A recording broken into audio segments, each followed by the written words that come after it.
Bannerlord can be a brutally hard game. Often you're outnumbered and massive armies march against you.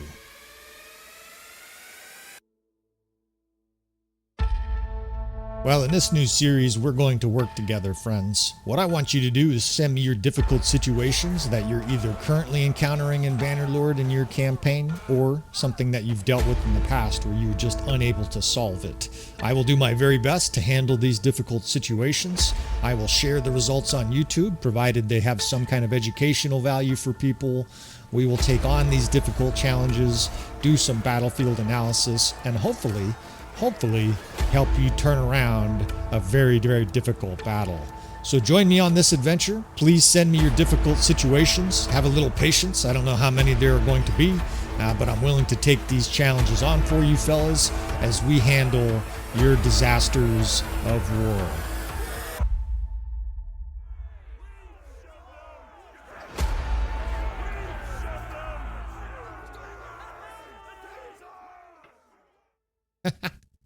This guy's great. What a great looking, funny looking email. Of course, he's Russian. He's writing in here. This is it. All right, friends. Welcome back again to another episode of Tactical Enlightenment. Our YouTube channel is dedicated to all things Bannerlord related. Welcome back to our Disaster of War series. It's been a little while since we took over somebody's save game here and tried to help them from a disastrous situation. This guy wrote in, Aldr, and he wrote, "This message looks like an important mission, so good luck." He's doing his best to communicate in English, and I think that's amazing. We have an international audience, and despite the terrible war going on between Russia and Ukraine, hopefully on the channel, all of you guys are brothers. Certainly, Aldr here is not at the helm. He's not the one deciding to invade countries. So we're going to try to help him defend here. It looks like he's in a bad way. We're going to try to put... I wish you would decrease taking melee attack damage for castles, right? That's what you want. You're going to get attacked in melee. And he said he had 100 good troops and the rest are shit. He did a pretty good job to communicate at some point or other. Maybe we'll get his email up on the screen. It's not too important. You can see what we got going on, right? We're outnumbered 6-1, and we got a raggedy-ass army against Garios. So if this is not the Veron Castle layout, we're fucked, right? This is not a situation you can win with a mediocre or bad castle defense. And we need to set...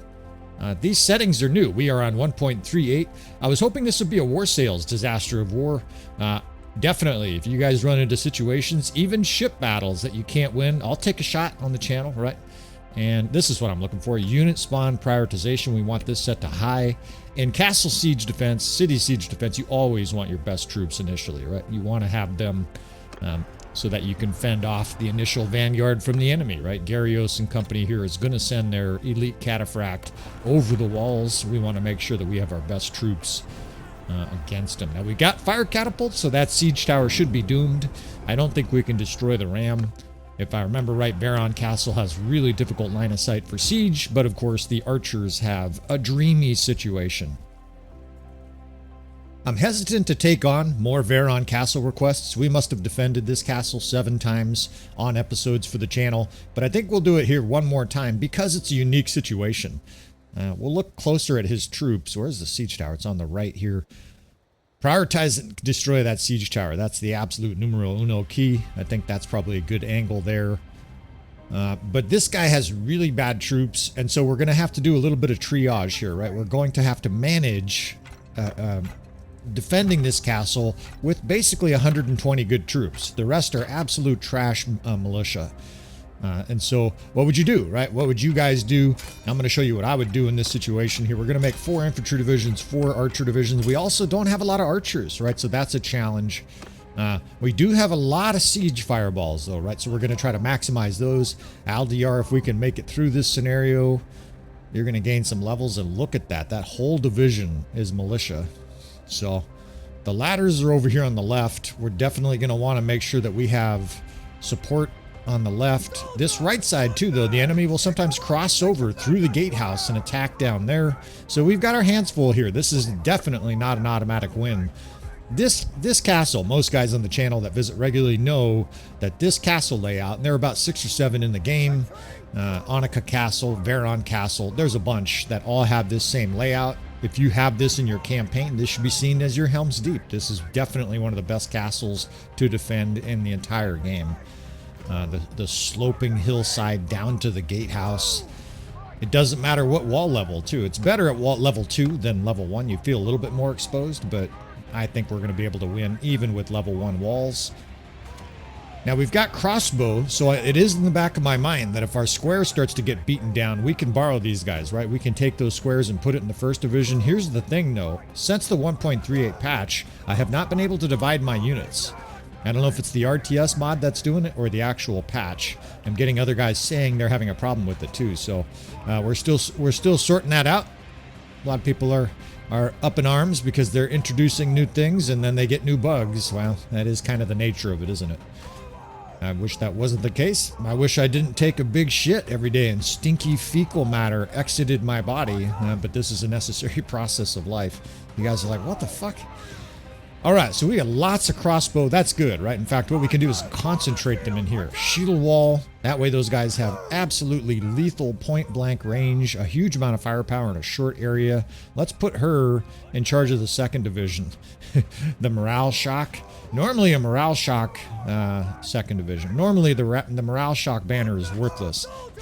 But not when you have a whole bunch of militia, right? Their morale gets shocked, right? These guys need some help with that morale.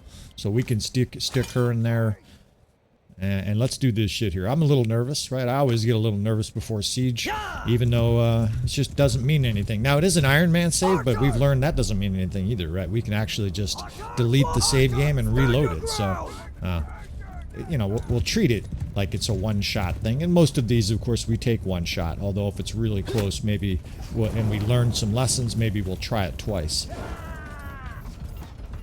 Now we got the lighting, of course, of the new Bannerlord update. When he first sent it in, it sounded like it was an old version. And I have been telling guys, and I apologize for this, although it's necessary, that I can't do older, or at least I'm not going to do older saves for a while. I had a guy send in a heavily modded save from 1.2, and I'm like, yeah, I'm just not going to do that. But I'm extremely busy right now with projects. I'm working full-time. I'm actually at work playing this. So... you know, if I have to pause, you may not notice it, but we're trying to squeeze in content left and right. We're making content for the Patreon members. We're doing a campaign. We're doing all kinds of unit guides. There's a lot to explore with war sales, and of course, first mover advantages on YouTube, right? The guys generally that make the best and earliest content, they do typically pretty well. So the channel's definitely been growing leaps and bounds. I welcome all the new subscribers, all the new people who just dropped by to check out an episode. Maybe this is the first episode you've ever seen on Tactical Enlightenment. We do tactics, we do profanity. I talk about history sometimes, but mostly I teach you how to kick ass at Bannerlord. You can see our little tiny power bar there with our sort of Irish heart in a white shield. You know, this is not a situation that you can defend typically, right? We're going to be off the walls here. You see the troops stacking up. In fact, this catapult, this is a learning lesson. You can't put that catapult right here. It looks like I can't stand there either. It looks like they have intentionally or accidentally destroyed the wall there. So what do you do here, right? They're going to keep manning that catapult, and there's no way you can stop them until that catapult is destroyed, right? So... one or two more hits and we'll be able to drop that. The reason you want to destroy it here is because these militia are just coming up here and insta-dying, right? Maybe they're getting off, if they're lucky, they're getting off one shot of that fire catapult. Otherwise, they're getting stacked up like cordwood right there. Very bad situation for us because we're outnumbered bad enough. It's better just to destroy that damn thing. Now you can't, once it's built, once you go into a siege, you cannot just turn it off. The only way to do what I just did is to do one of two things. You can use all the ammo, at which point, of course, there's nothing to shoot, and so nobody will man it. Or you can physically destroy it, either with a weapon, or in this case, we threw some of this contained Greek fire. Now, the other reason I wanted to do that is I didn't want those dipshits wasting my fireballs here, right? LDR, we're going to get you some serious levels. This guy did, let's say he wanted his save game back, right? So these are even more pressure for me because I want to do well. I'm literally taking over somebody's nice car for the day and trying not to blow the clutch or you know, pop a tire or something like that. You know, you try not to get a ding in their beautiful car. there's some pressure involved, right? I like succeeding, of course. Shit, they are sending infantry to the walls already. I got some fireballs if you bitches concentrate on the walls. But it's also an awful lot of fun, and I think it's a great way to connect with you fellas. There was a point when we first started this series, the Disaster of War series, where I had 15 queued up. I just got overwhelmed by requests. I think it was initially very popular, and maybe it'll be popular again down the road, especially with horse sales, right? There's all kinds of different difficult situations that are going to occur, and don't be afraid to send in your save game. I no longer have a long waiting list. And, of course, some guys want help with their campaign, generally speaking. We do that as well. Maybe you're in a disastrous situation where you rebelled too early or executed somebody, right? You executed the new king, Halthadar, and, you know, you're on the run, and I'll see what I can do if you want to send in your campaign. Now, LDR here, we are rock and rolling here. Nothing too exciting about this stage of a siege. The biggest key is to keep an eye on the sides here, right? The enemy is coming up over there to the right. And so you want to make sure you don't all of a sudden get surrounded and cut off, because in a siege like this, if your character goes down, the battle's over, right? I mean, I guess unless you have the RTS mod like we do. Now our square looks stout, right? I put a huge square of our best troops at the gate. We've got a bunch of bootlicking militia back there, adding their arrows to the mix here. And early on is where you want to throw your javelins, throw those fireballs, because these are elite troops. Just like we selected our best troops out of the gate, the AI has its best troops for the first 2 or 3 waves in a castle siege like this. And these guys will wreck shop, right? Elite Manabliatons and Cataphract, they will still kill your square. So it's better to focus on them. And it's okay, right, to just empty your javelins into these guys, because, of course, later on, your archers are going to be able to kill the troops a lot easier. Once you get to tier 3, tier 4 units, it'll be a lot easier. Now, another reminder, that square at the gate, right? You can move that and shove that full into the gate and basically catch a breather. If the enemy starts pouring through the gate, or you have some other crisis, right? All of a sudden archers are being massacred somewhere, take that square and shove it right in front of the gate, and that'll buy you some time to sort of reorganize yourself. It'll also give you nice targets for these rocks, right? We're gaining all kinds of EXP. I didn't see what level LDR was, but we're probably going to gain you 2 or 3 levels, and they're already routing. You could see the power bomb. I would route if I were them. We've probably killed 600, 500. Oh no, they're coming. All right. We actually want them to come, right? It's more EXP, it's more kills, it's more everything. Our companions, well, I guess, what do you have, 1 companion? I suppose she's not probably doing too much. But these are just gems of a situation for you. Some people might, think of this as cheese. The bottom line is that this is so successful, consistently successful, once you have the right understanding of how to set this up. It's borderline a cheat code. I don't have any doubt now that we're going to defend this castle. Early on, I was looking at it. We had 300 militia and 100 good troops. Let's bring an archer division closer. These guys are trying to stack up over here. If you've ever wondered what the AI is doing, standing there, they're not charging. They're trying to get 50 or 100 guys there, and then they will rush you. Don't let them, right? We got a little fireball. Catch this, you bitches.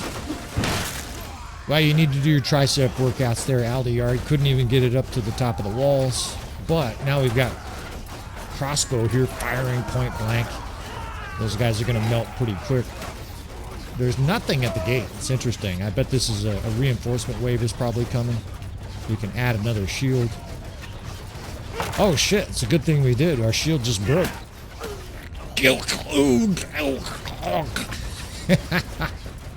I love to start my day with the sound of death. Alright, so this is another little lesson here for guys defending castles like this. We have ghetto archers. They're going to get destroyed by lots of enemy archers in the gatehouse. So the biggest key is simply to move your units out of line of sight. Right? You move in angles so that the enemy's forced to come around that corner, at which point they do. You smoke them with your javelins, or you whiff like that. And the biggest key is they come around that corner, and it's a bit of a reverse slope decline. They get shot before they can even knock their bow. And this siege is over. We've got a tough line of crossbow there. Behind us is another one. We're going to get reinforcements too, right? We have at least 100 troops sort of huddled up in the the castle keep. So even as we get worn down here, we're still going to have more troops come in. And vitally, that first square, that first division with our best infantry did pretty well, right? They're ready for another couple waves. The next wave, this is probably going to be archers charging through, and we're just ready for it, right? This square is 60, 70 guys, right? 51 guys. It looks bigger than 51. And you see archers in there too. This is another option for you. Charge their asses, right? Those are elite cataphract. They're very happy to carve apart archers. We can actually push a hole on this left side too. There's probably still stones up there we can throw down on the enemy. You don't want to charge a lot, right? You want to do this sort of intermittently. You want to do it when the time is right. The best time to do it is when the enemy's getting archers on the walls like that, right? Don't let them set up on your walls. That first division will pull back in a second. Yeah. Oh shit! This battle's over. They just routed. Run! Run! Everybody run! And that's it. Short and sweet today, LDR. We will fire this save game back to you. And this is what I mean, right? Borderline cheat code. Gained all kinds of skill points. Gained a level or two. Just, we're going to get heaps of loot. This is definitely the easiest way to get rich in Bannerlord. Guys are out there smithing, and they're making $100 and $500, and they're running all over the place to make $3,000 here. You can do that, I guess, right? But the main reason to smith is really a unique weapon.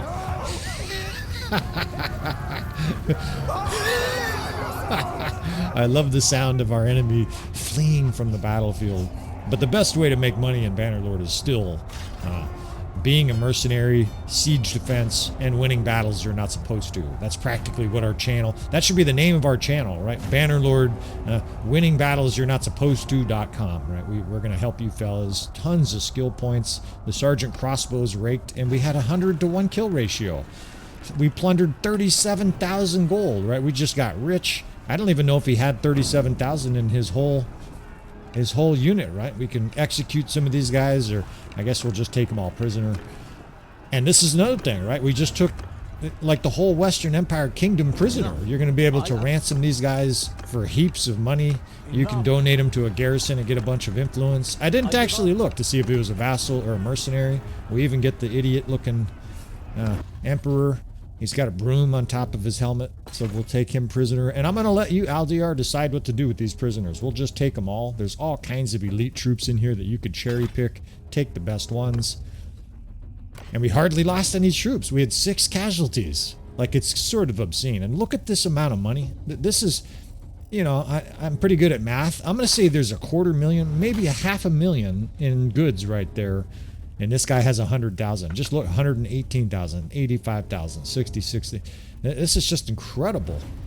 And you get all this from a relatively easy siege. So, yeah, you guys see why we call it the cheat code castle. Especially in the mercenary stage, you're power leveling everything, right? The only thing you're not power leveling is your dick size, and maybe we'll figure out a way to do that too. All right, we're going to save this game, fire it back to you, LDR. Thank you for writing in, brother. Hopefully there's peace soon between Ukraine and Russia. Please send in your difficult situations, fellas. I appreciate it. I'm especially looking forward to some war sales, disaster of war situations, challenging battles, siege defenses you can't win. Send them on in. The email is listed in the video description. Now, if you want to see more from this series, of course, we'll be posting regular episodes. You want to subscribe, please hit that like button on the way out. And I will see you friends next time.